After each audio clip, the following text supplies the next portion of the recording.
Welcome to the Afterthoughts podcast. Dude, that was you're freaking me out, man.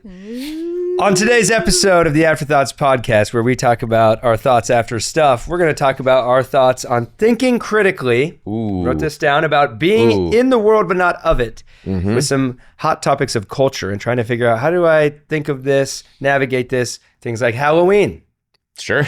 Taylor Swift's new album, For example. Okay. controversy over streaming services like Netflix, Whoa. Instagram, changing some things, artificial intelligence. But first question before we get to all that, if anyone can help, comment below. This is a question every adult in the world is wondering right now. What does 6'7" mean? What does that mean? I really don't know. All the kids are saying it. They go 6'7", and no one that's over the age of maybe 16 or 18 understands why they're saying that. Threethan, any ideas? Help Dude, us. I've never even heard a kid say that. I'm over the age Your of 16. son was saying I it don't at know, football actually. practice. He was All last the boys, night. Yeah, they all say it. Oh, yeah. 6'7". I'm in the grocery store and I hear a 6-year-old Yeah. just with their mom, and her mom's like, "You're weird." She was like, "I don't get what you're saying." Yeah, and they all say it doesn't mean anything. Yeah. Why? Well, it means They're something. 'cause hiding we're saying- something, I think. They're I don't It's think like they a all cons- have a secret. Something's You going see kids on. get put on a jumbotron at like a sporting event, and they go 6'7". It's like, what are we? Yeah. You got to watch out for those kids. Oh, you got to watch out Interesting. for him. So I have no if you idea. know, let us know. But we're gonna talk about some things we do know about. Okay. I know about caffeine. I can explain that. You did a great Dude, job of that, so Doug. last week. Oh, it is, yeah. And I will address I've quit last week's caffeine episode. too. Yeah, same, dude. We understand caffeine better. I've been hearing it from the Dallas Stars fans because I called them the Chiefs of the NHL. Oh, right. And you know what I realized? They're right. The Stars aren't the Chiefs of the NFL because the Stars haven't won anything. Wow. So they're not. I just don't like the Stars as much as I don't like the Chiefs. But I shouldn't compare the two because the Stars can't even smell a Stanley Cup. Really important Boom, distinction roasted. there, yeah. Okay, we're going to get to these topics quick. So Kayla, we got to do questions with Kayla right now. Wait. We have to do No, it. we have to talk about the Broncos Yeah, game. Sunday was Oh, really you guys quick. like sports? unbelievable, man. I don't know. Should we talk about You're football wearing on a this Broncos podcast? shirt. All right, if you insist. Come on, that was the greatest Was game that ever. the best fourth quarter in I have Broncos now history? watched the fourth quarter 4 times. It was all the way so through. Doug, awesome. For people that aren't Broncos fans, tell them what happened. Going into the fourth quarter, was it 28-0? 19-0. 19-0? Yes. But it was 28-6 at some point. Is that wrong? It was 26-8. 26-8. point. Yes. That's correct. With like 10 minutes left. yeah. That's about it. And a team being up by 18 points with 10 minutes left, NFL teams are 1,062-0 when it comes to that up Whoa. until this past Sunday. Isn't that crazy? Dude, and the Broncos didn't do anything offensively for 3 quarters. Nothing. And then all of a sudden, They scored 33 points in the fourth quarter Yep. and won the game 33-32. it was awesome. And I turned missed that- the I turned that missed the game fourth off. quarter. I turned the game off twice Yeah. Yeah. because I was so mad. And then I turned it back on. People are celebrating out there. They are. Throwing Yeah. chairs. Everyone's so going excited crazy. about The parade Broncos. is today. We have friends who were at the game who left the stadium at the end of the third quarter. Which, to be fair, you kind of thought it was over. But it Right. wasn't. 33-32. That poor Giants kicker missed 2 extra points in that game. Yeah. Anyway, go back and watch the fourth quarter, the full fourth quarter, like Yeah. we have been Unbelievable. all week. Thank you, God, for blessing the Broncos. But even like I knew the final score and I knew because you told me everything that happened because I missed the fourth quarter. And so me and Sam didn't get to watch it until late Sunday night when we finally got home. And there's 2 minutes left in the game. There's like 1 minute and 52 seconds. And I'm like, technically there's 3 more scoring moments that still Yeah. need to happen. Uh-huh. It's like 2 more touchdowns and 1 more field goal. You almost feel like you're watching the I'm wrong like, game. I think I have the wrong game. This isn't. Yeah. Yeah, it's wild. it was Awesome. improbable. Bo Nix, and man, amazing. pulled a fast one on all of us. He really did. Go Broncos. Come on. All right, Yeah. Kayla, welcome back to the Afterthoughts podcast. Thank you for having me back. Ask away. Well, this was a great segue that you guys led me into, since the Broncos game inhibited You're welcome. Doug from watching the game. You had to turn it off twice. You were on your way to the worship Yeah. night. Oh, And so- the Red Rocks worship night. Red I Rocks sat in worship the was parking lot incredible. of Red Rocks worship night and watched the last 5 minutes of that game and then walked in just so happy. Yeah, I was late. Logan was in the Yes. lobby with his phone, like an iPad kid, just like glued to it. People are trying to say hi, and he's like, "But the game, But the game. but the game." I've never seen you guys worship like that ever. My faith has never been higher. Never. Literally never. Yeah, when the song "More" came on, you were like, Get ready for a Oh, miracle. we hear you, Lord. Already got one. yeah, yeah, 33-32. yeah. well, Thanks for bringing up the Broncos game again, Kayla. You're we wanted welcome. to talk about it more. Yeah, you're welcome. While at the Red Rocks worship night, was there a song or a moment, didn't have to be like a specific song exactly, but a moment that you were like, you felt something different in the room, or you were like, I really wanted them to sing that live, even though like they're part of our family, but you know what I mean? Like, yeah. Well, the Good Plans, but specifically the Good Plans / Doxology. That is probably my most listened to worship song on my Spotify. Yeah. And they did that version of it where it starts and ends with the praise God from whom all blessings flow, praise Father, Son, and Holy Ghost. And that's how the night ended. But that gets me. When you throw a hymn into a worship set, like we had, Sam made a playlist for when Mila was born, when we were in the hospital. Like she was in labor and all that stuff. And I think that was the song playing even when Mila was born. Wow. Yeah. Wow. Doxology, cool. Really Good cool. Plans. good. So it was really cool. That's great. Ryan, So good. We had the saying Sound Mind, and then Pastor Sean came up and did a piece on depression, anxiety, and people struggling with suicidal thoughts and all of that. And then when we all gathered around them and then prayed for them as they went back into Sound Mind. And that second time singing Sound Mind, it's such a powerful song because it's a promise right from 2 Timothy. You've not been given a spirit of fear, but of power, love, and a sound mind. And there's something so cool about just declaring that over yourself and declaring it over your brothers and sisters in the room. You want to know something cool? Because I hosted the little VIP moment before the worship night began, where there was a crowd of people, and they asked some of the worship leaders questions, and I got to ask them, the crowd, some questions. It was a really cool moment. But there was one guy who drove here from San Antonio, I believe, who brought up Sound Mind and shared like the 30-second version of his story. And I won't say it on here, but it was crazy, traumatic, powerful, and all the reason in the world to live the rest of his life with panic attacks and depression and suicidal thoughts. But he just kept saying, he goes, God has given me a sound mind. And so that's because I asked the worship leaders and I asked the crowd, I said, is there one phrase from a worship song? Doesn't have to be Red Rocks, any worship song that for some reason has changed your life. And he said, I have a sound mind. And it was very moving. They weren't planning on doing that song until he said that. Wow. And the fact that then we did Sound Mind, I was sitting next to Sean and he had a different message prepared. Right. And then he told me last minute, he's like, I think I'm supposed to give. Let's go. I'm supposed to go a different direction. Yep. And I just said, I think God's the one who invented the curveball, bro. That's right. So it was Sean just at his best, just preaching prophetically over a room. It was the worship team doing what they do best. It was all of us gathering around people and praying. It just felt like a team where everybody is like in their lane doing what God created them to do. And together as like one family, we were pushing back the darkness. Yes. Awesome. Yes, that. All of that. It's great. Well, now onto a different topic, transitioning to Halloween. Ooh. Welcome to the Afterthoughts podcast. Dude, Doug's I've never heard that. Yeah. What? I did not like I did not know I could do that. I was like, I need to contribute something. Well, You sure did, man. Yeah, you did. I think that's And it's like that clenched smile. I don't like it either, dude. Spider-Man, Goblin. So you think it's in a way? mortifying? Oh, Green Goblin? Green Goblin. What did you I think? just felt like you could do that. Oh, at that was table me. and Sorry, that no was one would me know who did it. as AI. Scary. Wow. It was really scary. Well, Kayla, now I'm nervous for your question. My That was question me is as Zuckerberg. hopefully simple and easy and painless. Growing up, if you celebrated, not celebrated, but like participated in Halloween, what was your favorite costume that you wore? You go first. You guys okay?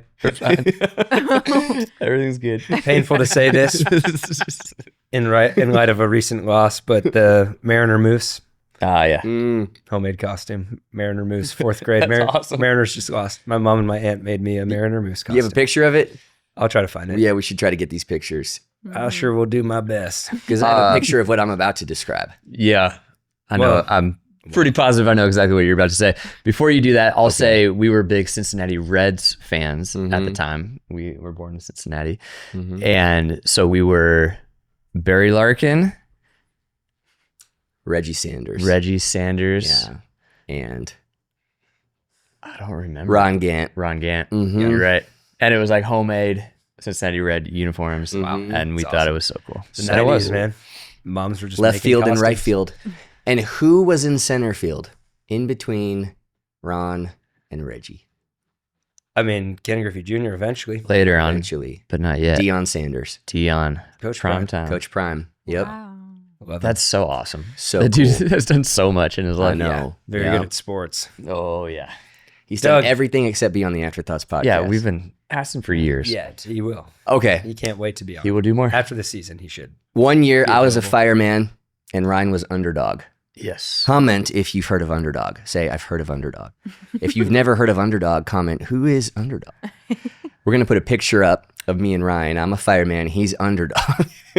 Dude. It was just a cartoon that I was obsessed with. And I'm sure it was like the lowest quality superhero puppy. like cartoon ever, but I just thought it was I thought It was Underdog the was Paw the Patrol coolest. good Yeah, I was like, it's popular. Yeah, and homemade it costumes wasn't. for sure. It was the B grade version of that. Yeah. No, but I it's one of our core memories. Oh yeah. Because we went up to knock on a door, trick or treat, and the guy was like, he came to answer the door. He's like, "Oh my gosh, happy Halloween, you guys! We got a fireman, and we got a happy Halloween, guys." He looked at you, And I'd be like, I'm Underdog. "Yeah, I'm Underdog, sir. hey buddy, happy Halloween. Take extra candy." I've been living in Doug's shadow ever since that day. Yep. Yes. Would love to see maybe run that costume back as an adult. I'm thinking about doing it for Fall Fest this year. yeah. Ooh, Great. yeah. Preaching it this weekend. I will. Do you imagine? Yeah. Yeah, you won't. I'm imagining I'll it do right it. now. I'll do Have it. some boldness, Ryan. Well, thanks for that, Kayla. You're welcome. Fun memories. Yeah. But is Halloween okay? Ooh. We're gonna talk about what do we that. think? I don't know. Yes or no? Switzerland. That's what depends on what everybody else in the room thinks first, right? Yeah. Because you already know what you're going to say, but Right, you're I like, you'll just wait wanna till the make end to sure. say I'll, it. Yeah, I say, just I'll don't give my know. opinion at the end. Yeah, of course, totally. Okay. All right. We're never the ones to like go pick a battle and feel the need to talk about things that everyone's talking about if it's not important. Speak for yourself, man. Other than Ryan. Ryan loves drama. Loves it. But I can't get enough. we have been having a lot of And conversations. I hate it and love it. And a lot of it for us is now having kids brings up new Uh-huh. ways of thinking of things. Correct. And our culture is very interesting. There's a lot of opinions and a lot of different things you'll hear from Christians and non-Christians and who do I take advice from? And so we're going to just throw a couple things out there that a lot of people are wondering. I think that's one of the things that's a felt need for us of people in the church is what do we as Christians think about some of this stuff? And how do we approach this not from a place of legalism, but not from a place of being Mm-hmm. of the world? Because we're in it, but we're not called to be of it. Right. You guys have done a little bit of homework on Halloween. Oh, And I'm some interested to learn because I've never really known much of what it comes from and why we do it and why we all kids wear costumes and everyone gives candy out at their doors. So Well, I actually don't know why we do that. I don't know when that started. Ryan does. I do. All right, Ryan, take it away. You guys want to know? Yeah. Come on. Who wants me to tell you? Let's go. Breathing you in? Halloween.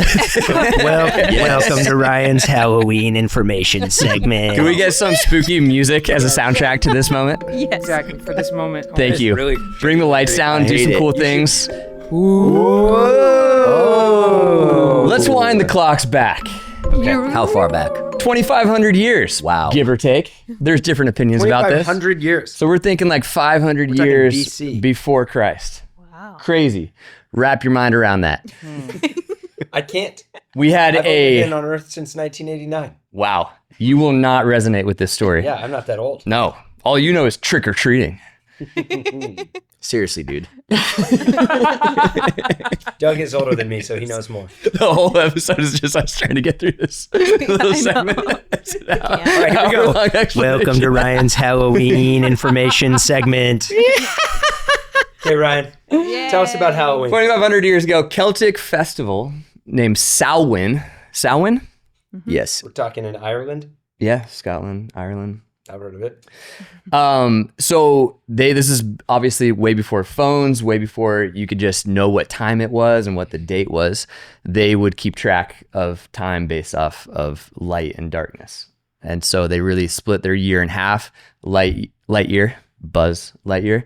And then that's what it's named after. I'm just kidding. Light year and then dark year, summer and winter. Okay. And summer was really like harvest time. And then winter was like batten down the hatch and try to survive time. And so the hinge between those two time periods came around October 31st. So if you like think about it, this is the time where the days get significantly shorter in the northern hemisphere, right? And you just feel it. It's like, oh, darkness is here. And so they believed they would celebrate this festival on what we now call October 31st, or around that time period. And what they believed is during that day, this is where it gets a little creepy, that the veil was super thin between the living and the dead.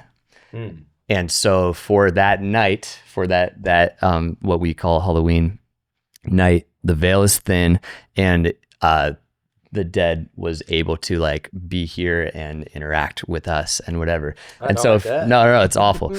And so if you think about it, and we could dive deep into spiritually what may have been happening here, but the kind of funny part, one guy who was talking about it said they would wear masks. Because if you had like a falling out with somebody, like you killed somebody, and that person could come back, you wouldn't want that person to be able to recognize you that day, and so you'd be terrified. So you'd have a mask on, costumes on. It's sort of the origin of costumes. They would.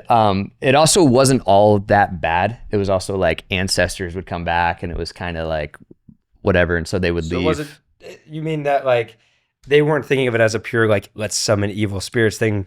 Not at all. For some people, it was like more just like this is what's happening, and the spirits may be here, and so we're going to leave like treats out on our front door, in case like ancestors from the past or whatever come back, so that they have something at night. I know.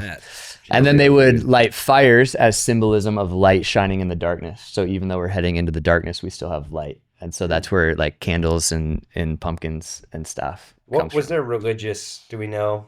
Like affiliation? So this was obviously it was 500 years before Christ. It was 800 or 900 years before missionaries even got there. Yeah, so it's some form of old ancestral worship. Ancestral worship. I don't know the answer to that.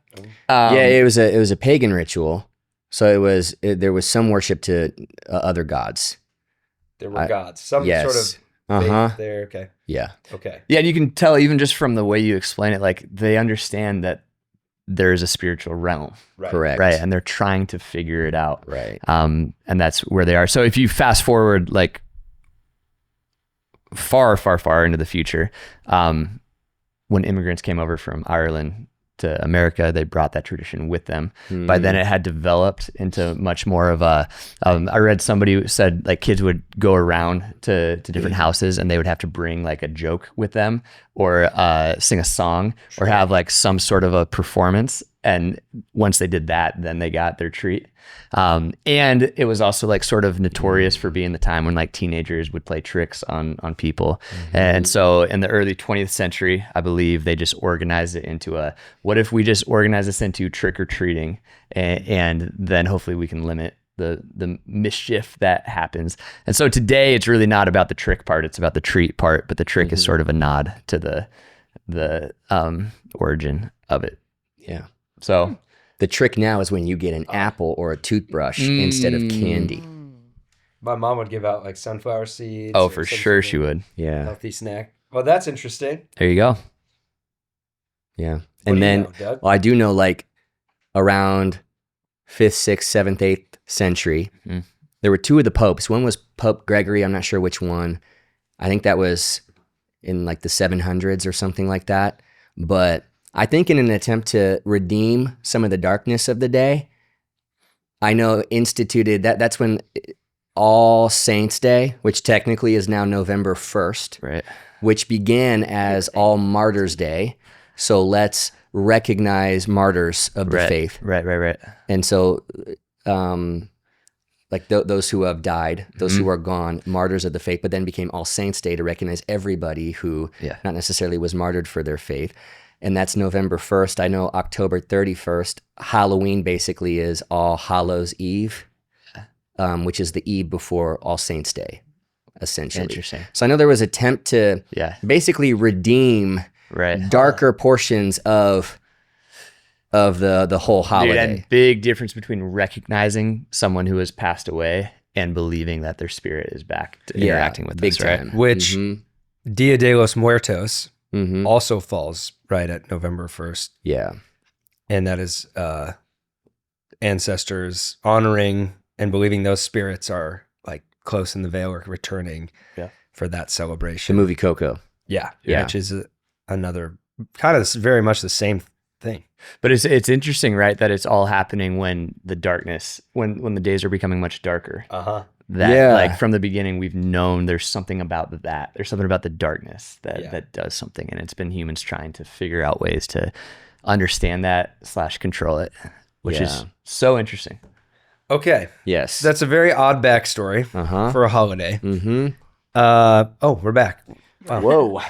Turns I out kind of the was liking light, the darkness. Whoa. Harvest. regardless of what Harvest time of year it is, the light will shine bright. Oh, that's so good. Hey, really quick, isn't October 31st also the day of Martin Luther and the 95 Thesis? The 95 Thesis. I think that happened on October 31st. Yeah, that's right. Fact check us, Reformation Day. Reformation Day. That's yeah. what we should celebrate. Lots going on right around the end of October, Yeah, yeah. early November. 4 years ago? 505. Yeah, it is October 31st. What year was it? Year. 15. Yeah, 15, 17. 17. 15, 17. Wow. Wow. 508 years ago. years Yep. ago. Wow. Okay. So then it kind of got commercialized. People tried to, you said, redeem it a little bit and just turn it into like a fun thing Yeah. for kids. Yeah. And then other people also took it and maybe even hijacked it into a way darker place, Correct. where it kind of brings out all of the folks that love more of the dark spiritual, all the way to like satanic stuff. Yeah. So, Yes. as somebody in 2025, Okay. and you're a Christian, Yeah. what are your views on Halloween and how do we navigate that? Okay. Can I maybe set this up for a second with like a pendulum? Yes. Okay. I think there's when it comes to being in the world but not of the world, you can think of these two words, syncretism and separatism. So syncretism is when you basically, let's just be in the world, and even as Christians, we become more and more like the world until we basically are doing all the same things and saying all the same things and listening to and watching all the same stuff as the world, and it's syncretism. We become like the world that we're living in.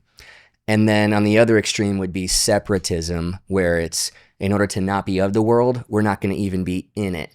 So we're going to remove ourselves as much as possible. Mm-hmm. And I'm guessing that there is more of a nuanced third way that sits in between. I also think this could be based on personal convictions and not one right objective answer for every single Christian. That's true when it comes to like alcohol, for instance, as it can be a gift to enjoy. We see Jesus enjoying the gift of alcohol at dinner. But there's a lot of Christians who go, I actually can't handle that. Right. And my personal conviction is that's a no for me. And that doesn't mean condemnation for you because you can handle that. Right? Mm-hmm.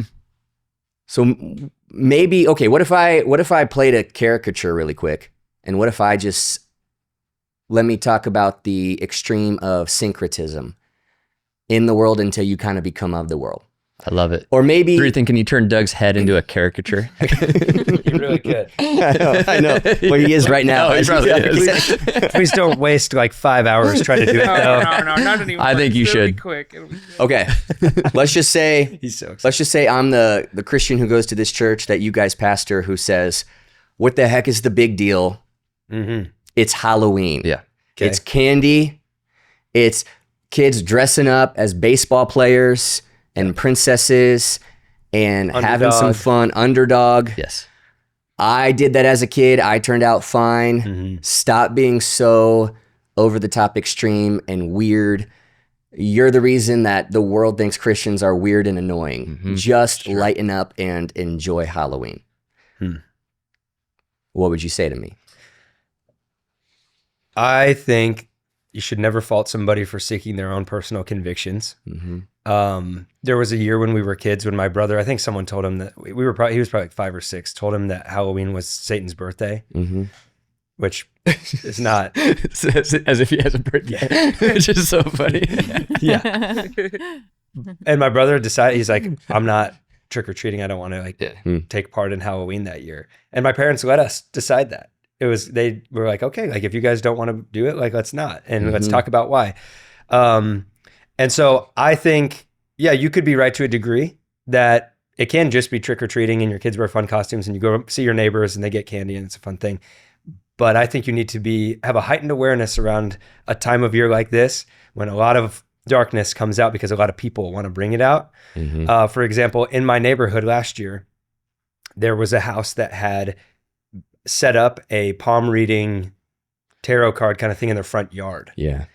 And that's like that my Yeah. meter is like going off around this time of year because now I have kids. Right. Mhm. And I have to like to my 2-year-old walk into a store and he's like, is that a skeleton? And like staring at like creepy stuff. And I have to like act like that's okay or normal. And to me, it kind of is not. And so I need to have those conversations with my kids of, hey, we can trick or treat and have fun. But also they're going to, as they grow up, need to know there's some people who really do want to like Right. bring out the darkness. Right. And the enemy will work really through that stuff. Like obviously I would never take my kids in to get their palms read and do tarot cards in somebody's front yard. However, I think a lot of Christians kind of think that stuff's fair game and normal. And so I just think to that caricature that you're talking about, I think you're way under cautious about the reality of spiritual environments and realities that do come out and are cultivated. And Yeah. it can come through something seemingly innocent. Because, by the way, all throughout Scripture, there are examples of people practicing those things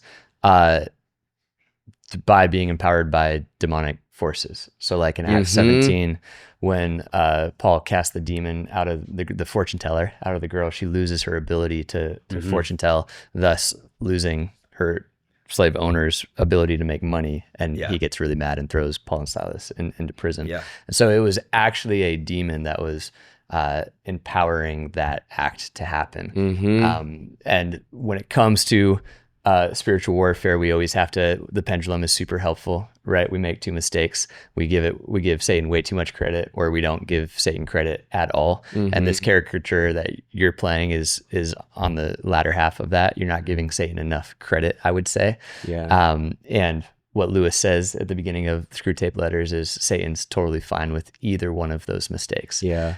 Because if he can just go under the radar, Yeah. and most people can walk by that palm reading and just go, isn't that so festive and Right. fun, then he can continue to do his work the way that I think he loves to work, which is under the radar. Yeah. There in the Old Testament, the story of Saul goes and gets a witch Yeah. to pull up the spirit of Samuel Oh yeah. to talk to him, which is one of the weirdest stories in the Bible. Samuel gets super mad at him. Yeah. And you almost don't know what to make of something like that, but it shows you like there's like some of that ancestral worship and accessing the spiritual. There's things like we always say, just because something's spiritual doesn't mean it's good and doesn't mean it's from God. Yeah. And And I just think, because something talks back to you doesn't mean it's the loved one you think it is. Right. yeah, A lot of like I'd say like maybe every time it's a demon impersonating that. sure. Yeah. Yeah. Yeah. And there's a progression. I think this is maybe to zoom out to the bigger picture of like trick or treating, but more of like the normalization of things in our culture Yeah. that you just kind of watch Yeah. this drift Yeah. Yeah. where it starts with like, yeah, let the kids go around the neighborhood. and it's a fun thing. But man, those things progress Yeah. over in our lives. Even the lifespan of a person, I'm like, Halloween was like a fun childhood thing, or you go Yes. trick-or-treating. Then you get into high school and college, and it's kind of like this weird, let's throw crazy parties and girls wear really like scandalous outfits in the name Yeah. of Halloween. Mm-hmm. And then some adults, it starts to become this like, this is the time of year when we kind of like get into dark stuff. Like, let's watch Yeah. some really creepy movies and go to Uh-huh. these haunted houses and scare ourselves and kind of like make friends with the darkness a little bit. And I don't think most like normal people that are hanging out in America are looking to like go worship the devil. Right. But I think you're getting closer to dark demonic stuff than you realize. Yeah. And a lot of that's so normal in our culture now that it's Yeah. just it's that time of year. Yeah. And I'd be very cautious about what you're letting into your mind, what you're letting into your It's revealed more and more. There's evidence for what you just said in the movies that are made, the shows we watch, the music we listen to, the decorations in yards. get creepier and creepier. There's been it's not the same as it was when we were back in '89, back in the '90s when we were trick or treating. It really isn't. It's like so many of our neighbors. I think Tyler and Laura, who live down the street, the people right across the street from them. I'm like, this is so freaking weird. Yeah. There's a 20-foot. There's like dead bodies hanging from trees. There's a 20-foot statue of this very dark, demonic, evil creature that is in their backyard. That kind of, so like when Will goes past it on the bus, he intentionally doesn't look. Their poor kids having bad dreams at night because that's taking place. That's right across the street.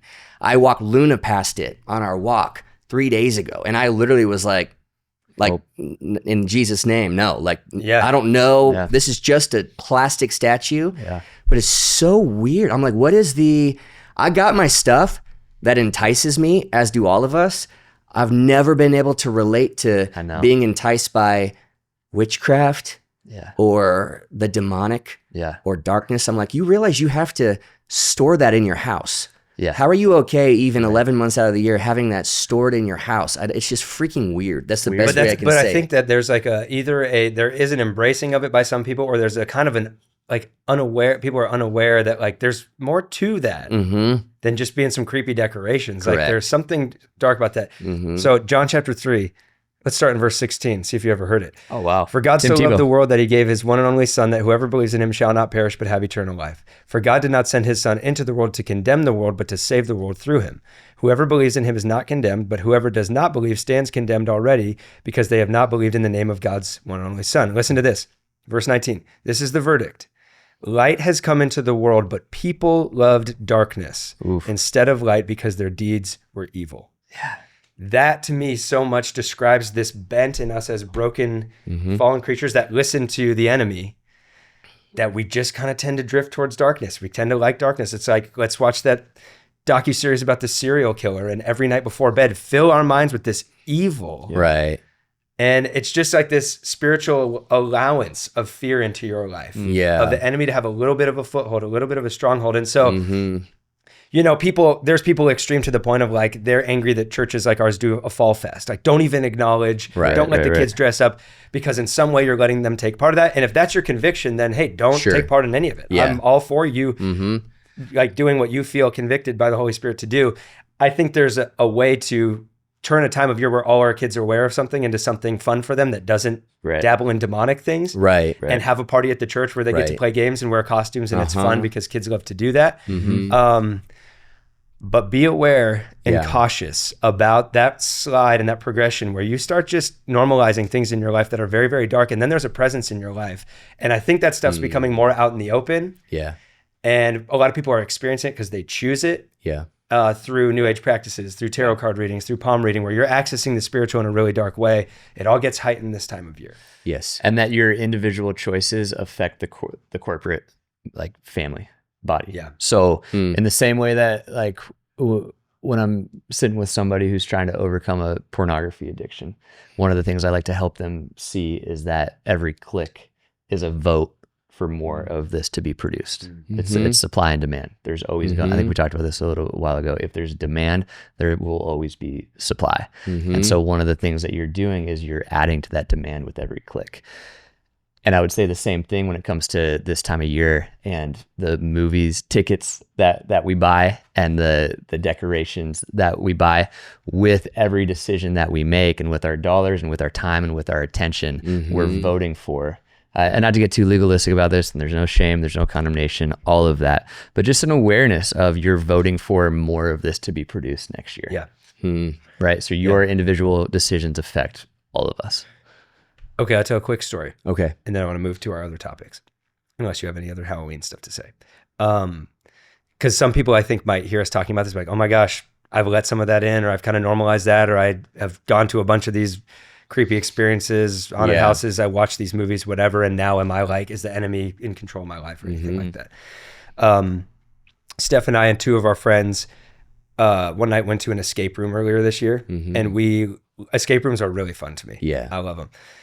We went there and we had just picked one that was open, so we didn't know what it was, and we got into it, and we realized as we're starting it that it was a horror movie theme to the whole thing, which all of us were a little bit like, this is kind of weird, but like there's clues and stuff, and we'll just get through it.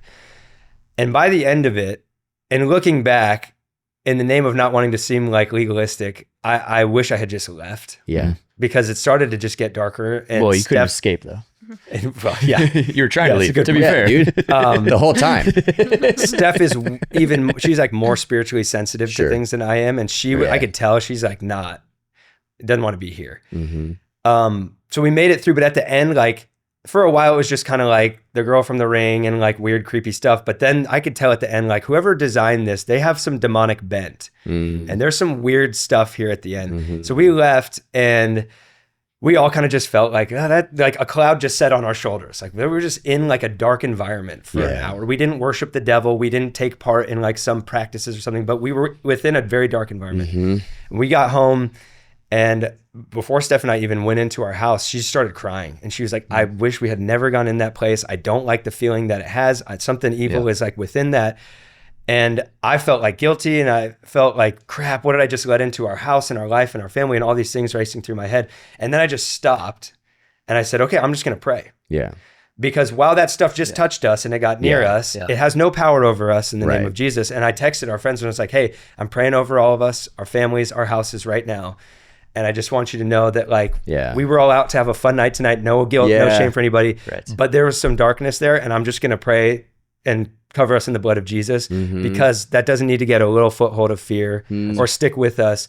And so I just prayed and like went at it for like 10 minutes out loud in my house and was just praying, and then slept like a baby, or a baby who sleeps well. That's a bad phrase because babies generally don't sleep well. Slept like a baby who's been sleep trained by taking care of babies. Stuff like Mila. And I think that's one thing that's important to note for Christians is like, man, if that stuff's been present in your life, or you have something where darkness unexpectedly is there, claim your authority in Jesus' name. And pray it away. Come on. And it doesn't get to stick with you. Yeah, exactly. That's and maybe really going good. into this weekend, this season, the prayer, God, would you let the heaven in me be stronger and shine brighter than the hell around me, than the world around me. Like I don't want that infringing on the heaven that's in me. I want the heaven in me to be felt by whatever presence is around me. Yeah. Yeah. And good conversation to have for parents with their kids. Absolutely. I think even from a younger age than we probably think, because Zeke has been asking me, he sees like 10-foot skeleton down the street and stuff. He's like, why don't we put that stuff in our yard? And I've just been like, I'm not a Halloween guy. No. I'm like, we're going to trick or treat and it'll be fun and you can wear your Power Rangers costume. But we're not like celebrating something. I think we're that's just the going to word. have fun. Like we don't celebrate Halloween. Yeah. And if someone has inflatable pumpkin thing or fine, whatever, like that's up to you. That's your discretion. But I told him just to make the pumpkin seeds. I told him they Pumpkin are seeds good. are delicious. I told Zeke, I was like, I'm a Christmas guy. Yeah. I go big and decorate our house for Christmas. Yeah. I love to do that. Halloween is you can trick or treat, but it's not a big thing for us. And I think don't let it be a big thing is really important, because when you go all out and deck your house out, you're making it a big thing. And when you get super terrified of it and feel like you have to slam your door by 5 p.m. before the sun goes out, you're actually making it a big thing. And so the trick is on both sides to not make it a big thing, to just go, we're not going to make a big deal out of this. Or you can go trick or treat. That's fine. This doesn't have any power over us. As for me and my house, we serve the Lord. Because it is a great opportunity to play offense and teach your kids like the Christian mindset of, we don't have to play defense against hell. Right. We have a weird, like, we have a humble, what's the right word? proper respect Nice. for darkness because it is powerful. And so we acknowledge it. Yeah, as our awareness. We're not ignorant of it, Right. but we're not playing defense against it. We're playing offense. Yes. Right. The gates of hell is playing defense. Yeah. You play defense when you have gates. So we can play offense when it comes to Halloween. I would say we don't celebrate Halloween. There's some things that we participate in, like Trick or Treat this year and Fall Fest. and Fall Fest and the kids get dressed up in costumes and all of that stuff. And the question is, can aspects of it be redeemed? Or do you have to reject the whole thing? Right. And so if things can be redeemed, then that's our theology, is a redemptive theology. So we're gonna redeem. I would say to that other separatism extreme of, and no judgment. Like if that is your I think conviction. I would have used to kind of judge that mentality. Same here. I don't know that I have kids. So Same like, here. if that's not for you, then Interesting. just don't do it. Interesting. Yeah, I'm yeah, totally okay with that. Yeah, I heard Jonathan Pokluda say, he's like, I might be sounding like your grandma right now, but that might be because your grandma was right, and you're now realizing it. Uh-huh. Yeah, That's Yeah. funny. really well said. Yeah. Yeah, So- he said, he had a line where he said, don't be entertained by the things Jesus died on a cross to pay for. Right. Right. So that that makes the conversation a lot broader than Halloween. It does. But really quick, the last thing I'll say about Halloween is to that other side. I get that, zero condemnation. That is your conviction. And you could probably make a case that I would go, I get it. However, it can be a great opportunity to be a good neighbor, get to know your neighbors, Right. be out there like talking to other parents, Yeah. shine bright like a light, have the best candy, Yes. have like the king size candy bars for kids, you know what I mean? And just be a bright spot in the neighborhood, especially in day and age where not only are things getting darker, but there's less people on their front porches and in the driveways one and of the on only streets. evenings Yeah. where Yeah. people do that. Yeah, It you really you is. actually meet your neighbors. Yeah, exactly. on how and what a cool opportunity to Right. do that Yeah. and not be afraid, Right. but to play offense. Yeah, there's a and- stewardship to being in the world, Correct. but not of it. Correct. And so I'd say to somebody who decides to just separate and I don't do this, steward that in a way that you don't need to lecture all your friends and make them feel bad that their kids are going trick-or-treating because you're the Christian harping on it, because that's not going to draw them any closer. That's just going to be like, okay, Right. you're that extremist. But there is a way to have a conversation if it comes up of like, hey, Halloween's just not something that we really are all about, and we don't judge people who trick-or-treat or whatever, but here's why. But I think the even more important conversation than that is probably more to the adults who go, dude, I'm not going to that. I'm not going to go to see that movie or that haunted house. Here's why. I don't want to let that darkness Yeah. into my life. Right. Hey, I know that you guys are all going to this palm reading part, whatever. Like, I don't take part in that because I just don't invite dark spiritual practices into my life.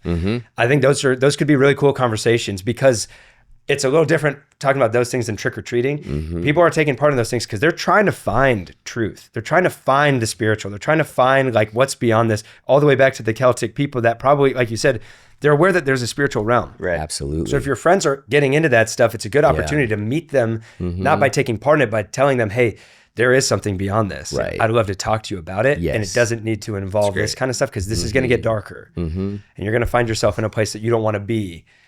And I want to show you, I don't want you to be people of the darkness. I want you to see the light of the world has come. Amen. All right. Let's go. With that normalization of culture, Okay. of so many things that just slowly become more like, yeah, it's just is what it is. There's other things coming up, especially in parenting conversations, like Taylor Swift's new album. Yeah.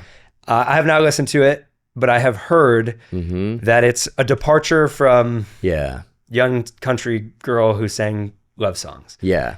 Tell me a little bit about your thoughts on that. And like, I think a lot of parents are asking, like, my daughter's always loved Taylor Swift. What do I do Yeah. when someone they've looked up to doesn't seem maybe like the best role model because of some of the things she's singing about? Yeah. And is it a significant departure, or has this sort of been a steady decline over the last few albums? Ethan and I know very little.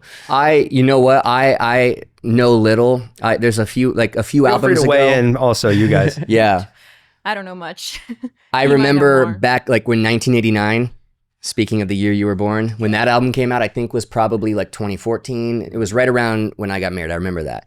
And then after that, the Reputation album came out. That's right. And starting with Reputation, it started to take this little turn away from innocence. Yeah. Okay. And then I think it's been kind of gradual, but then from what I hear, way more of a steep drop off. Yeah. I listened to 2 songs maybe from the new album, and that's about it. And just read some of the lyrics just to be in the know, I guess, and understand what we're talking about.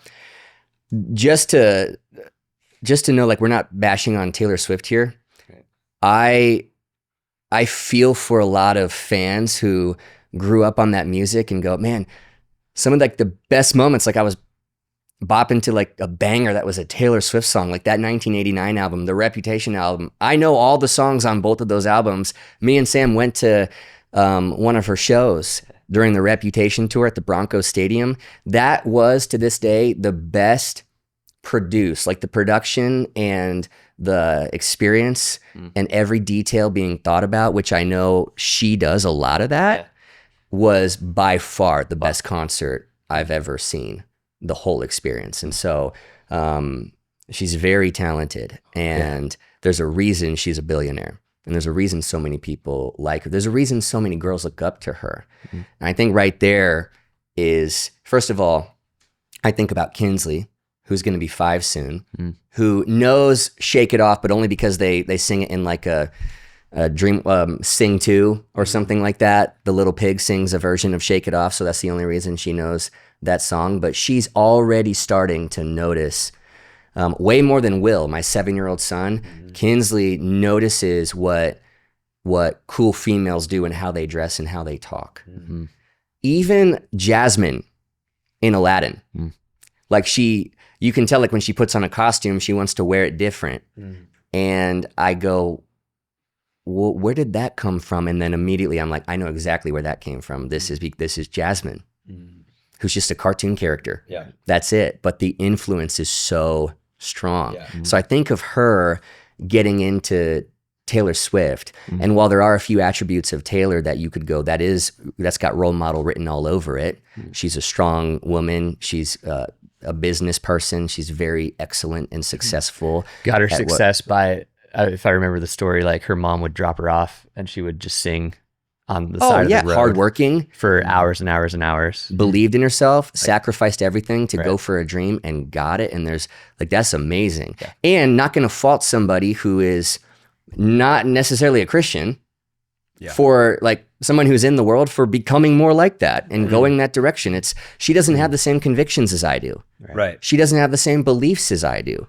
So we can't be surprised at the world for acting like the world, and individuals within it for becoming. You're either going to go the way of Christ or the way of the world. More and more. You're going to drift in this direction or you're going to actively pursue this direction. And so with all that said, do I want her to be a role model for my daughter? 100% no. Based on the lyrics and the photo on the cover and things I've heard her say in interviews. You know what I'm saying? And her fiance. And the Chiefs. Mostly, and a relationship to the Kansas City Chiefs. Yeah, of course. Yeah.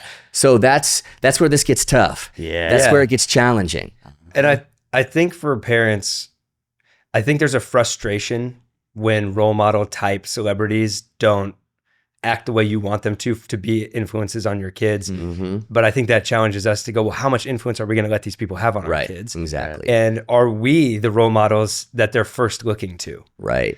That relational equity of like, if your daughter has a question about how she wants to dress or act or look, is she going to first go to Taylor Swift or go to you and Sam? Right. Right. And that's hopefully good incentive for us as parents to be able to train our kids up to be aware of the world around them.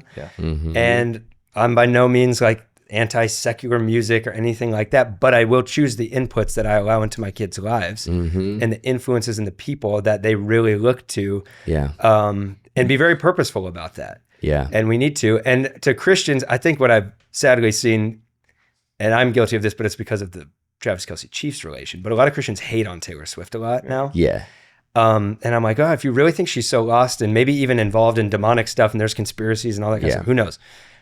Pray for this girl. 100%. Pray for her. Like, what if God grabbed hold of her heart? And of course, everyone's like, because of the testimony it'll have of reaching these millions of people. And yes, that, but also if just this girl has been a human put in this place where the whole world looks to her for everything. She's one of the most famous people on earth. There's a lot to that. And we have no idea what that life is like. It's so easy to Monday morning quarterback how someone else lives their life. If I had that money and status and power, and I'm like, I don't know that you would handle it any better. No. So if you really have an issue with her, then pray for her and don't let her be a chief influence on your kids. Yeah. But there's just there's such a normalization of these things. So let's keep moving. Yeah. There's a lot of controversy right now over shows for kids. Yeah. And sexuality and gender identity topics being brought up in shows for little kids. And a lot of people just boycotted Netflix because some of that was uncovered online of some clips of shows where it's kind of nested right in the middle of an episode and it doesn't really feel always like it's even necessary. And it's going to bring up a lot of questions in young kids' minds who aren't ready to maybe even need to talk about some of that stuff. And a lot of parents are outraged by that. Oh yeah. And I think there's rightful feeling to that. Yeah. And also you get to choose what your kids watch. Yeah. And again, the world is going to be like the world. Right. And so when narratives that the world is speaking come in and we as Christians are like, why is this here? Well, the people who wrote that show aren't Christians and they're not thinking like you. And so maybe that's why we need to be more aware of what our kids are watching.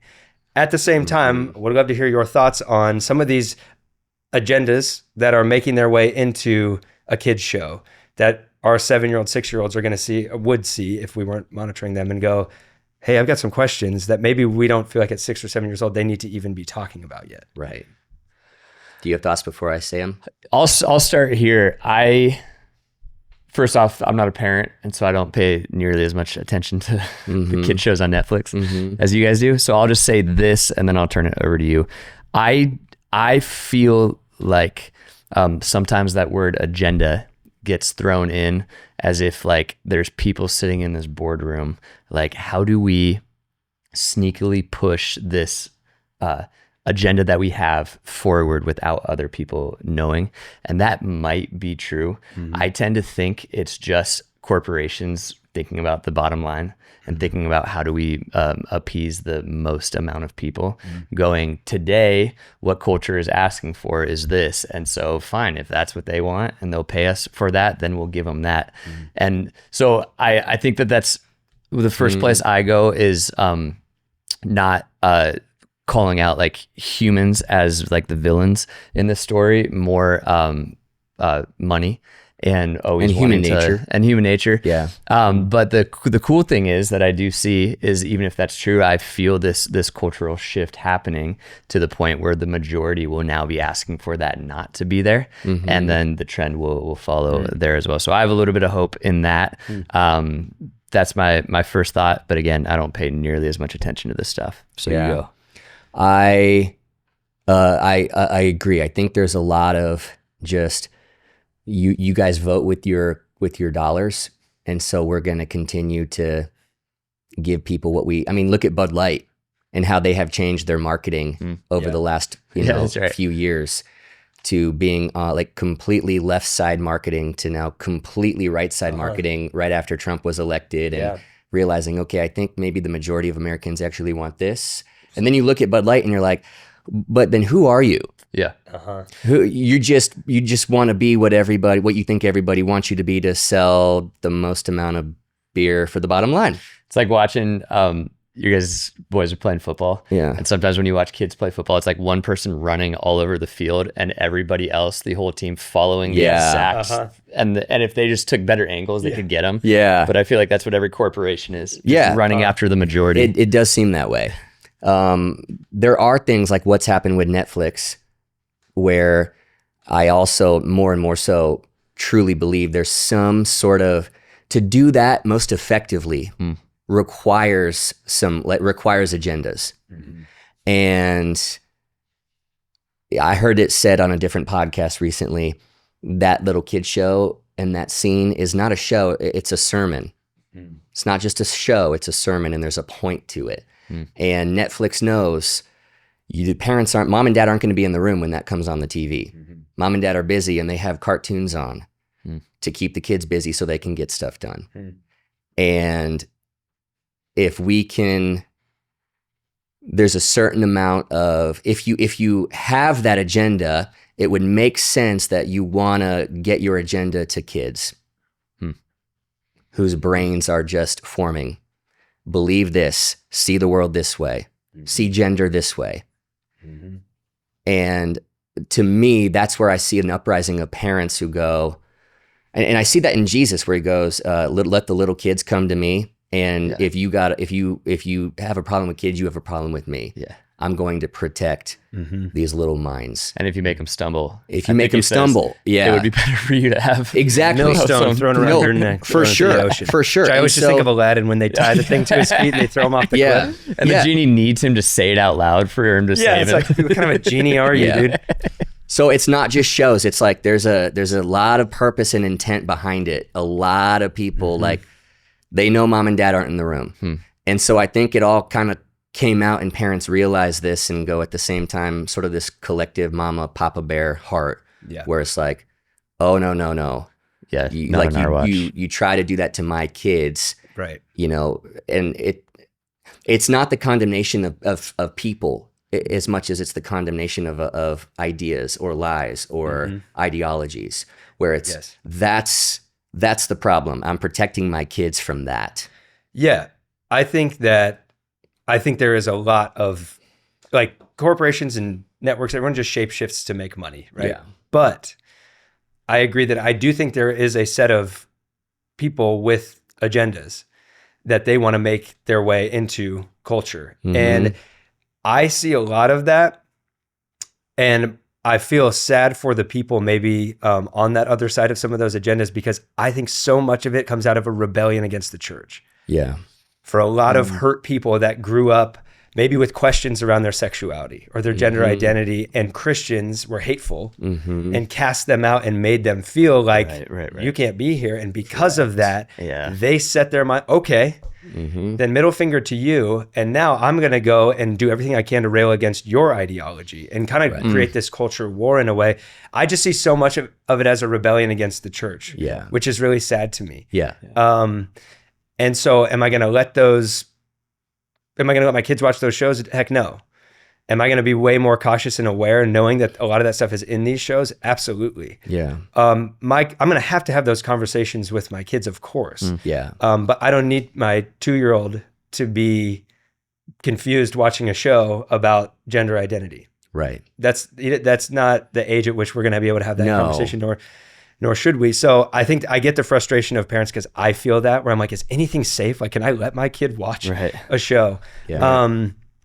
And we need to have those conversations and not pretend like that stuff's not real topics in our culture. Right. You know?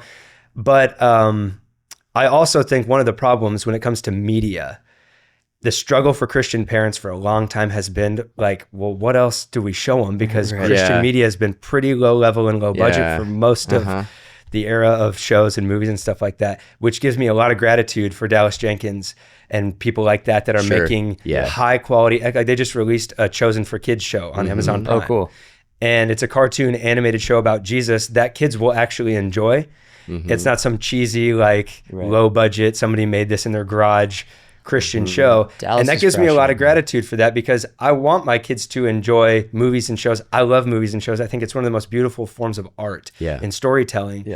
And I would love to put in front of them some really cool Christian content as well. I'm not going to only ever make them watch Christian movies and shows and The Passion of the Christ, the only movie we're allowed to watch in our house. But I think the call, so here's the call I hear to Christians with all these arguments.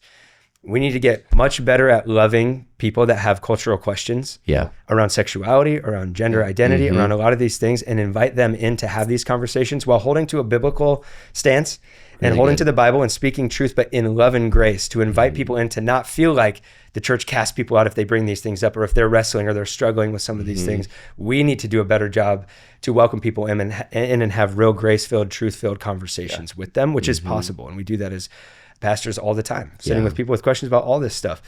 And we as Christians need to start creating more great content and do it to the level of excellence that shows on Netflix have, and put stories, we have the best story ever to tell. So let's creatively go tell that and create more media that our kids get to grow up enjoying and watching and be proud of. And if you ever need a good extra to come in and be a part of it, my friend Ethan is a phenomenal Let's not make this extra. about my acting career. Oh, come on, tell us the story. Well, okay, I have a question then. Okay. Should Christian parents cancel Netflix then? Great question. I've been wrestling with that because every dollar is a vote. Yeah. I think it goes back to convictions. Okay. Like we talked about. Yeah. I think that if you really feel like Netflix is pushing agendas that are counter to your biblical view, counter to your family, then don't give them your money. I don't know. I'm wrestling with that question. Yeah. There's also amazing shows and movies on Netflix that I think are really God honoring and cool. Yeah. And so it's so entertaining. That's the one reason me and Sam. Sam haven't canceled it. I'm like, there's a few shows on this we really love to watch. It's the wrestling match. That's funny. But I don't know. I think I'll probably look back in 10, 20 years and maybe have better opinions in some ways than I do right now I agree. on some of this stuff, where I'll probably look back. I look back a decade ago and go, man, there's some moments where I was so extreme and legalistic about some things, and I made other people feel a certain way that I shouldn't have. And I look back and go, I permitted some things that I definitely should not have. We definitely missed on both allowed sides into my life. So yeah, I think if you're pissed at Netflix, cancel it. And if you think you can steward that, and there's a valid enough argument that there's good enough content on there, and you're going to be smart about what your kids can watch, but I guess that's a kind of cop-out answer. They can probably see the clicks and views on what shows. So as long as you're not clicking on the specific show. There's a vote when you entertain something or watch something, but I don't know. I do think question, Doug. I think it's a good biblical practice to realize that you have more power and agency in the world than you think. That's good. And so to take for whatever the whatever the situation or the conflict or the unease is realizing the disempowered stance on it is to sit around and watch the news and complain about it. Right. The way to take a step is to actually take a step. And you might be like, yeah, but it's just $16 a month or whatever Netflix is charging these days. No, It's going up. It's you making a conscious decision to go, as for me and my house, we're going to take a step forward. And so I think that that's really important to remember. Yeah. Interesting. Yeah. Okay. I don't think you should cancel it just because you see a lot of Christians doing it. And so you go, okay, this is what Christians are doing today. We're all canceling Netflix together. Yeah. Because then you're like sheep doing what the other sheep are doing, and you're not critically thinking for yourself about this topic, which is what this podcast episode is about, and so good for Christians to do more of when it comes to any of these topics. Can we critically think and seek wisdom and be honest about what our convictions are? We live in a free market culture, and I love the idea that you vote with your dollars, and we choose the future that we all want based on that. And I think a lot of parents have less trust right now because they go, there was a streaming service that was sneaking something to my kids without me knowing. And there was a little bit of a wake up. Yeah. Part of me was like, okay, if Netflix goes under because of that, I'm not for all the people who will lose their jobs, obviously, but I do kind of like the sending of a message of, hey, we're not doing this. We're not doing like you're going to sneak things to my kids. I think every streaming service out there, just a heads up, we're not doing that anymore. And I think that's a good point. That you can find content on every streaming service. Yeah, that's counter to exactly. a biblical view for of a sure. million different things. So it could be if you really go down that road, you're probably going to end up with no streaming services because they're all going to host shows and movies. But it comes back to and at that point you can read books. Come on, people! But in a world where go to the library, we live get in a some world books. where nobody trusts powerful corporations or the government, and for really good reasons. Right. So I think we need it's cool to see a bunch of people go, we're done not being able to trust you. Yeah. Show us we can trust you. Yeah. I think it also asks the question with all of these things we're talking about of like, what is the world's responsibility and what is my responsibility? Yeah. Right. Because Taylor Swift is not responsible to be an influence on my kids. She is because of the fame that she's gotten, but she's not responsible to them. These companies are not responsible to a Christian narrative. And I think we need to understand that as Christians, because we like bark a lot about like, that's, anti-biblical or whatever. It's like, well, the world is going to be the world. And the world is not going to hold to a biblical perspective. So they're really not responsible to but you can hold yourself to a biblical perspective. Right. And that comes into the conversations of critical thinking in your marriage with your kids, the influences you let into your life. I've even challenged myself with like, there's certain things that I probably would never want my kids to watch that I let myself watch, that I'm like, well then 100%. why is that okay for me if even when they're adults, I wouldn't want them to take part in it? It's a really great question. Right? I think about that all the time because me and Sam watch Law and Order, like SVU, and there's Organized Crime, which is such a good show. Law and Order, Organized Crime is so good. Oh my gosh, it's so good. However, if I could go back for the last 5 years and me and Sam didn't watch that, but instead watched, Passion of the Christ. I'm kidding. Just not. My net anxiety level would be lower. Interesting. Yeah. 100% that's true. Yeah. But they're so good and so entertaining. Right. You know what I mean? So Stuff, man. I got and Taylor Swift can write a song. Oh yeah. And I love a lot of music and a we're not lot of debating movies that. out there that For sure. You're right. Like if our kids, we sometimes a lot of times we'll look up the stairs. Like one of our kids didn't get out of bed right. They're not walking down the stairs right now at 10 at night while we're watching this movie, which also kind of begs the question: well, why are we watching because we're adults. this movie? But it's like, okay, but I'm not 5. Yeah. So there's a fairness to it, and I There's don't a want to be maturity that you legalistic can about it. handle things Exactly. However, there's also something revealing about when innocence walks into the room. You realize how okay you were with this thing that is not innocent at all. Yeah. I do. And how to say like, well, you sound like my grandma. Well, probably because grandma was actually right about a lot of things. Right. And what's the difference between legalism and wisdom? Right. Because Great those question. two things can look the same when you are on the young side looking, when you're looking forward at your life. Yeah. Legalism and wisdom look very similar. And then when you're farther down the road looking back, you clearly see legalism and this was actually wisdom. Yeah. Yeah. Dude. To tie this up, the last things I wanted to bring up, I think that the world currently is realizing we aren't actually meant to intake all of the stuff that we've normalized in the last 2 decades. Okay. We're not meant to carry the weight of all the bad news and all these things. What? We're not meant to hear all of these opinions and narratives and agendas and all these things and navigate through all of that every second of our lives. That there is a need for us to, like we talked about last week, realize that in our culture, everything is permissible. We live in a relative culture that kind of tells you, like, do whatever you want. What's your truth? Live your truth. But not everything's beneficial. And we're starting to see the dark side of a lot of the narratives that people have kind of introduced in the name of freedom, in the name of be yourself and live your truth, that have a lot of dark paths they're leading people on. And people are starting to go, hey, we need to blow the whistle on some of this stuff. This isn't all good. This is like, we have loved the darkness. Right. Maybe even unknowingly in some ways. And we've let in so much to our culture and into our homes and into our families and into our lives. Maybe we need to pump the brakes on that. And I think it's refreshing to see young people doing that. I agree. Not just the grandmas. Yeah. But young people going, I don't need that stuff. I don't want that stuff in my life. Young parents going, we're going to take a stand here now. And we're going to control the narrative in our house of what we're going to talk to our kids, right? I think that's important. To the point that Instagram just introduced teen mode, where if your birthday, and I don't know if there's like a monitoring, if kids can lie about it, I'm sure there's ways around it, but Nope. if you are under 18, your Instagram experience will now be different. There's like restrictions at night because of all the issues with kids and sleep. There's certain content that will not make it to your profile. There's now with AI, they're starting to realize quickly, like, we need to restrict because people are getting very sexually involved with AI, and young kids can like talk about horrible things and hear all this sexualized content and stuff and get it from AI. And so they're starting to realize they got to restrict that.